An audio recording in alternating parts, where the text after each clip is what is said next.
Mari kita membuka dalam firman Tuhan dalam Alkitab kita, terdapat dalam Kejadian pasal 2 ayatnya yang ke-7. Kejadian pasal yang kedua ayatnya yang ke-7. Kita akan baca bersama. 1, 2, 3. Ketika itulah Tuhan Allah membentuk manusia itu dari tanah dan menghembuskan nafas hidup ke dalam hidungnya. Demikianlah manusia itu menjadi makhluk yang hidup. Nah, Bapak Ibu, kita akan merenungkan firman Tuhan dengan tema Aku Spesial. Ya, mungkin agak ke temanya ini ya, agak ke arah pemuda ya. Kalau dalam konteks anak-anak, aku istimewa ya. Ya, jadi ada lagunya itu Aku Istimewa, itu lagu-lagu anak-anak ya. Jadi tema kita kali ini adalah Aku Spesial. Nah, Saudara, ketika mendengar kata spesial, maka bagi saya teringat dengan makanan favorit ya. Salah satu makanan favorit saya ya, yaitu nasi goreng. Nasi goreng ya, walaupun ya makanan biasa saja sebenarnya ya, tapi bagi saya itu adalah ya salah satu dari makanan favorit. Berarti banyak juga makan favoritnya ya. Ya, jadi salah satu dari makanan favorit ya. Kalau di rumah makan ya biasanya saya kalau pesan ini, kalau lihat nasi goreng saya ya pesan itu biasanya ya. Jadi biasanya juga di restoran atau di rumah makan itu ya, itu ada variasi ya, bervariasi ya, nasi gorengnya. Ada mungkin yang paling murah itu nasi goreng telur ya, kemudian yang lebih di atas lagi nasi goreng seafood ya. Lalu ya biasanya juga ada nasi goreng spesial. Wah, ini ya biasanya saya kalau sudah ada spesial ini ya saya pilih itu, karena saya tahu itu pasti paling enak. Itu yang paling enak. Atau ada ayam goreng spesial ya, banyak spesialnya ya. Jadi biasanya saya pesan itu ya, karena saya suka yang itu, karena saya tahu pasti itu enak ya. Tapi kadang-kadang juga tergantung dengan isi dompet. Maksud hati memeluk gunung, apa daya tapi tangan tak sampai ya. Kadang kita kalau mau belanja ini kan disesuaikan dengan dompet juga ya kan. Tapi kalau maunya hati sih ya yang spesial itu, walaupun agak mahal ya kan. Nah, saudaraku yang dikasihi Tuhan, kalau kita berbicara soal spesial itu kita berbicara soal mutu ya. Kita berbicara soal kualitas ya, karena saya kalau membandingkannya dengan nasi goreng tadi, pasti yang spesial itu lebih enak ya kan, lebih enak dari yang lain ya. Dia lebih lengkap, mungkin ada tambahan ini dan itu ya. Jadi secara kualitas dia lebih enak, maka harganya juga tentunya lebih mahal. Maka berbicara soal spesial, berbicara soal istimewa, itu sejatinya itu berbicara soal kualitas, berbicara soal mutu. Maka ketika kita berkata aku spesial ya, aku istimewa, itu berbicara bahwa itu kita sedang mengatakan bahwa aku ini seorang yang berkualitas, seorang yang bermutu. Nah, Bapak Ibu Saudara, pada umumnya ya, penilaian kita terhadap kualitas seseorang, kualitas pribadi seseorang, atau kualitas kita sebagai manusia, itu pada umumnya orang menilai dari aspek atau dari segi intelektual. Dia orangnya pintar, atau dia punya banyak gelar, punya sekolah ya, kata orang kita ya punya sekolah ya. Kemudian mungkin yang berikutnya adalah skill ya, punya kemampuan khusus, misalnya main musik, kemudian apalagi menyanyi memasak, ya itu skill, itu kemampuan khusus yang diperoleh. Ya, sehingga ya kemudian disebut berkualitas seperti itu. Atau fisik, ya ganteng, cantik, ya tubuh kekar dan seterusnya. Kemudian harta, memiliki banyak harta dan sebagainya. Nah, saudara, pada umumnya penilaian kita, ya, dan kita menyebut orang itu sebagai berkualitas pada umumnya, ya dari penilaian dari aspek-aspek ini, intelektual. Dia punya sekolah, oh berkualitas dia. Oh dia pintar ini, hebat ini, pintar ini. Wah dia orangnya berkualitas. Tidak salah, saudara. Tapi mari kita mau melihat apa yang sebenarnya dikatakan oleh Alkitab tentang berkualitas, tentang keistimewaan kita. Nah, saudara, kerinduan kita bahwa melalui firman Tuhan ini kita menemukan jawaban tentang siapa diri kita. Ya, kita mengetahui dengan jelas siapa diri kita sesungguhnya. Nah, saudaraku yang dikasihi Tuhan, pembacaan kita ini adalah merupakan salah satu dari sekian ayat tentang penciptaan, ya. Jadi dalam bagian ini Kejadian pasal 2 ayat 7 itu menceritakan tentang penciptaan manusia, ya. Jadi dijelaskan di sini bahwa Tuhan menciptakan manusia, membentuk manusia dari debu tanah, ya. Kemudian dihembuskan nafasnya melalui hidungnya, dan kemudian manusia itu menjadi makhluk yang hidup. Nah, Bapak Ibu Saudara yang dikasihi Tuhan, ya karya penciptaan itu seringkali digolongkan atau dikelompokkan atau dibagi menjadi dua bagian. Ya, yang pertama itu penciptaan dengan firman Allah, ya, penciptaan dengan firman. Jadi Tuhan menciptakan alam semesta dengan menggunakan firman Allah. Tuhan berfirman maka jadilah terang. Tuhan berfirman maka jadilah cakrawala. Tuhan berfirman maka jadilah tumbuh-tumbuhan dan lain sebagainya. Nah, saudara, bentuk penciptaan yang pertama ini itu menekankan tentang superioritas Allah, ya, tentang kemahakuasaannya, tentang kekuasaannya, tentang kedaulatannya, tentang kesempurnaan Allah, ya, sehingga Allah yang demikian, Allah pencipta itu adalah Allah yang layak disembah, layak dimuliakan, Bapak Ibu Saudara.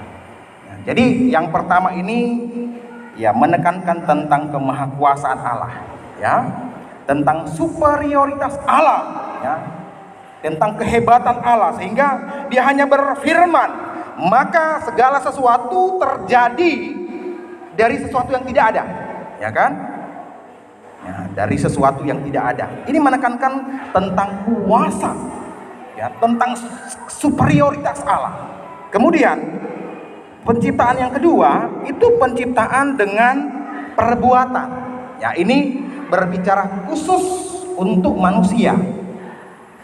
Dalam ayat 7 tadi yang sudah kita baca, itu Tuhan menciptakan manusia itu dikatakan Allah membentuk, ya kan? Kalau yang pertama tadi Allah berfirman maka jadi. Kemudian yang kedua itu Allah sendiri yang membentuk, ya, membentuk manusia. Nah, kata Ibraninya itu adalah yatsar. Nah, yatsar ini itu menunjuk kepada seseorang pembuat gerabah, ya, seseorang penjunan yang membuat periuk, ya, yang membuat periuk. Nah, yatsar. Ya, jadi ini Allah itu digambarkan sebagai seorang yang membentuk periuk, ya, sebagai seorang penjunan yang dengan teliti, yang dengan baik membuat periuk, ya, yang berkualitas tinggi, yang dengan hatinya tercurah kepada karyanya itu untuk membentuk sesuatu yang berkualitas tinggi.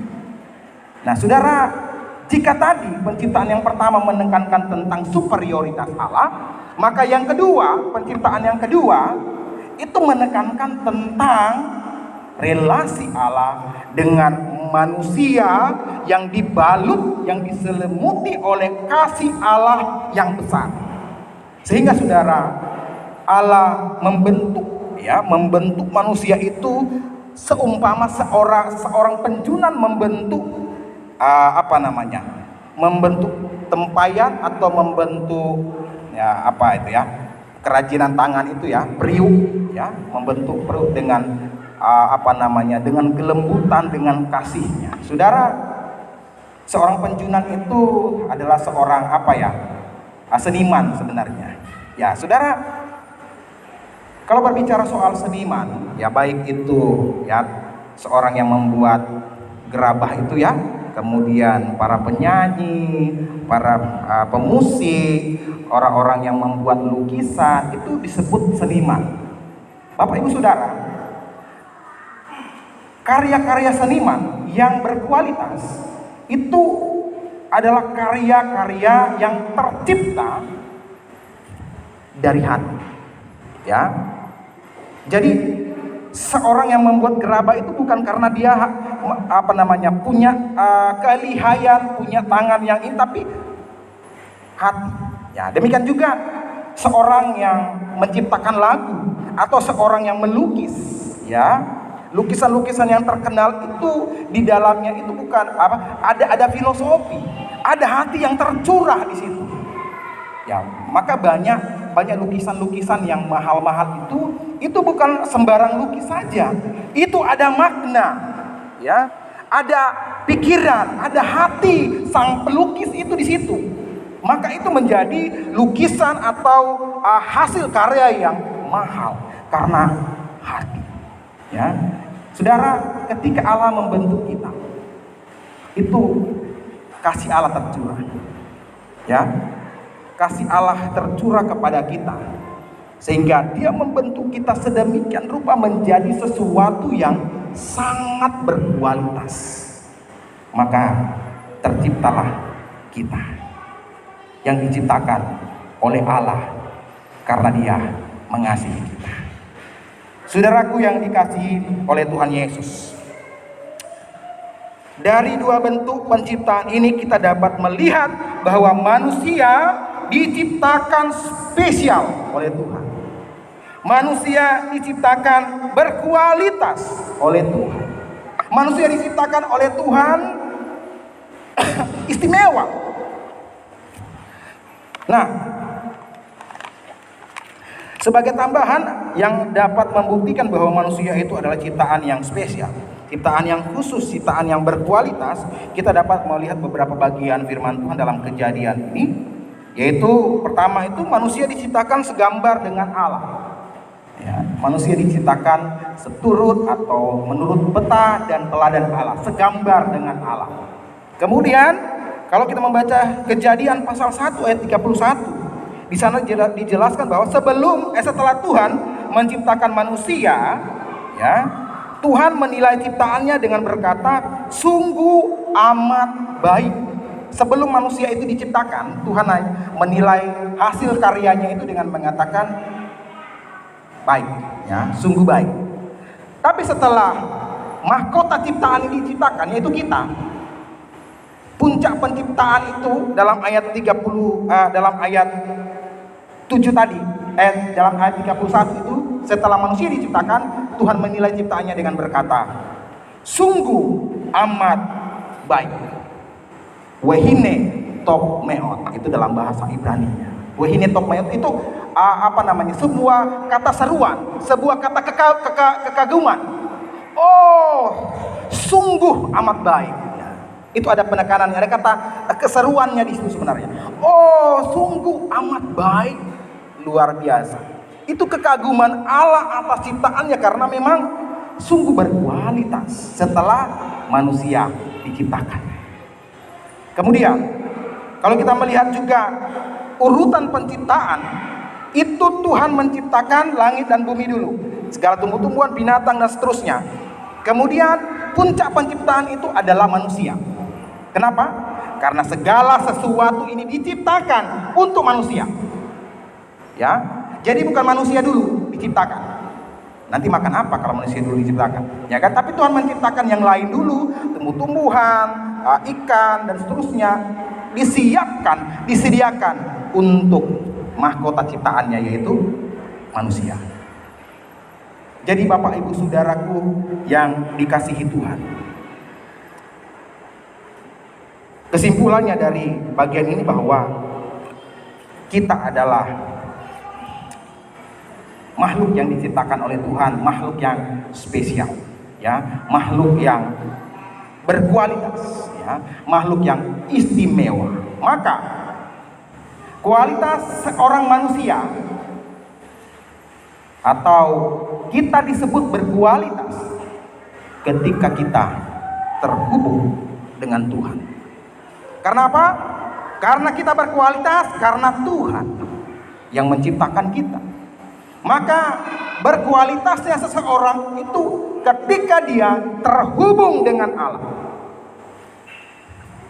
Bapak Ibu, ketika manusia jatuh dalam dosa, ya, yang awalnya manusia penuh dengan kemuliaan, adalah makhluk yang berkualitas tadi, sungguh amat baik tadi. Ketika manusia itu jatuh dalam dosa, kemudian manusia menjadi makhluk yang tercemar, ya, seumpama barang manusia menjadi rusak oleh karena dosa, sehingga barang yang rusak itu tidak ada lagi gunanya selain dibuang dan dibakar. Ya, sehingga status manusia yang berdosa itu ada di bawah hukuman. Ya, tinggal menunggu saatnya Kristus datang, ya, dengan penghakimannya, dengan keadilannya, dia menghakimi orang-orang yang berdosa itu dan dibuang ke dalam lautan api yang menyala-nyala. Saudaraku yang dikasihi Tuhan, tapi puji syukur kepada Tuhan bahwa Kristus datang ke dalam dunia untuk memulihkan, ya, kondisi manusia yang telah rusak oleh karena dosa.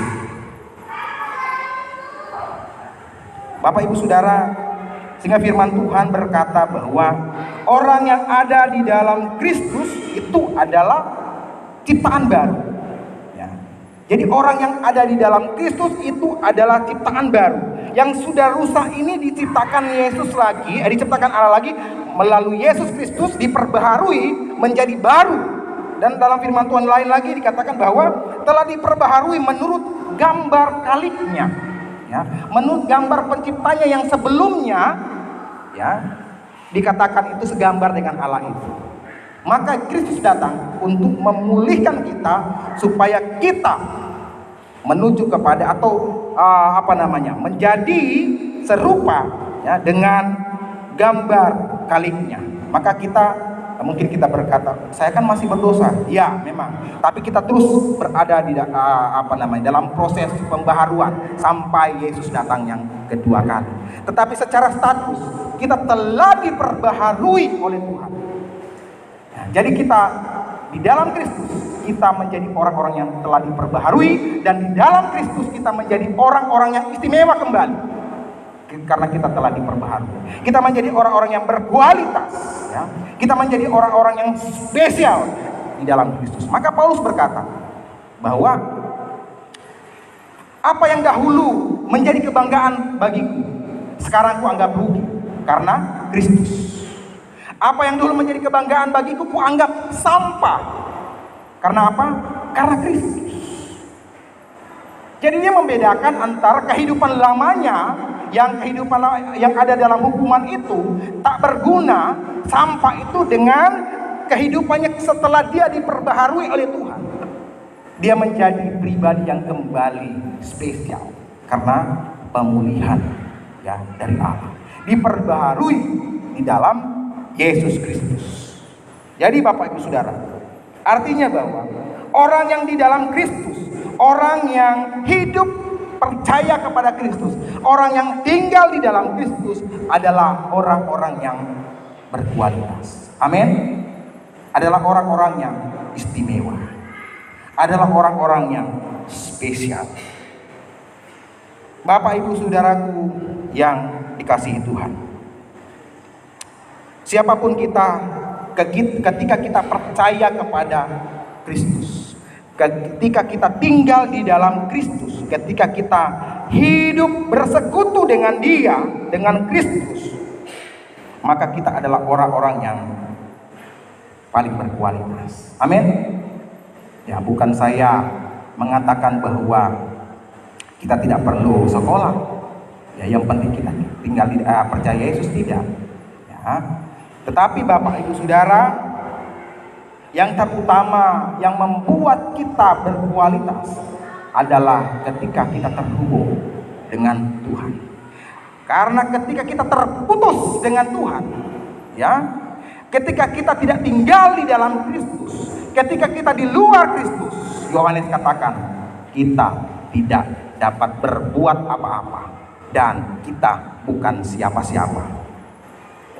Ya, walaupun kita banyak kekayaan, punya gelar gudang, punya wajah yang cantik dan tampan, tapi kita di luar Kristus, itu adalah sampah yang tinggal tunggu saatnya akan dibakar. Jadi yang terutama, ya, yang membuat kita berkualitas adalah ketika kita terhubung dengan Sang Pemberi kualitas.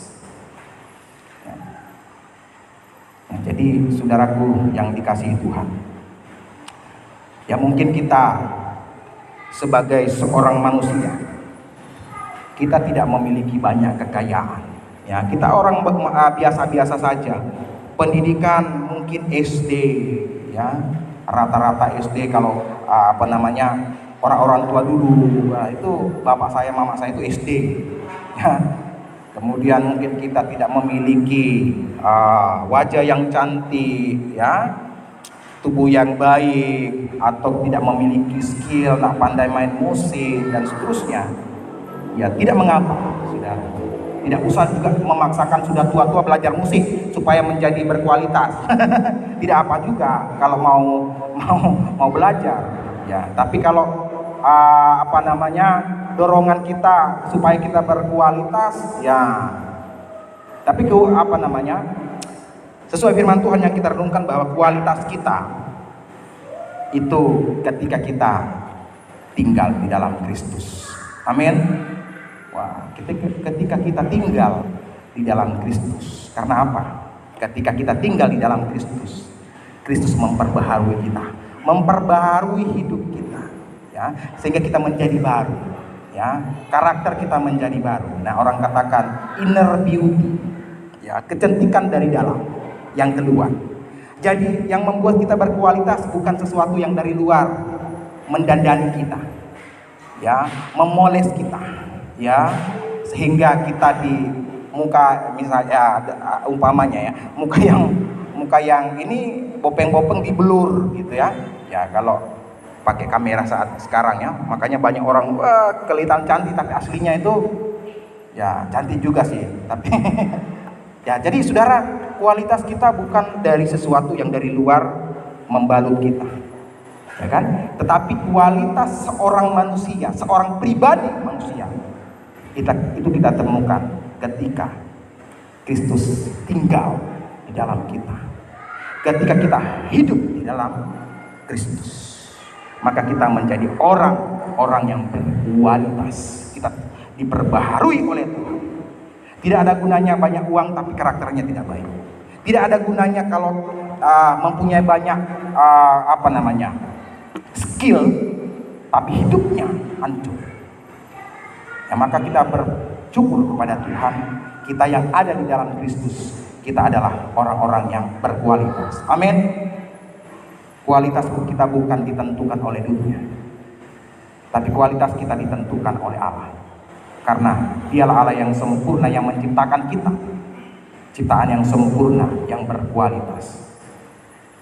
Kita adalah istimewa. Maka anak-anak sekolah minggu bilang, aku istimewa bukan karena katamu, aku istimewa bukan karena kau puji, bukan karena kuat dan hebatku.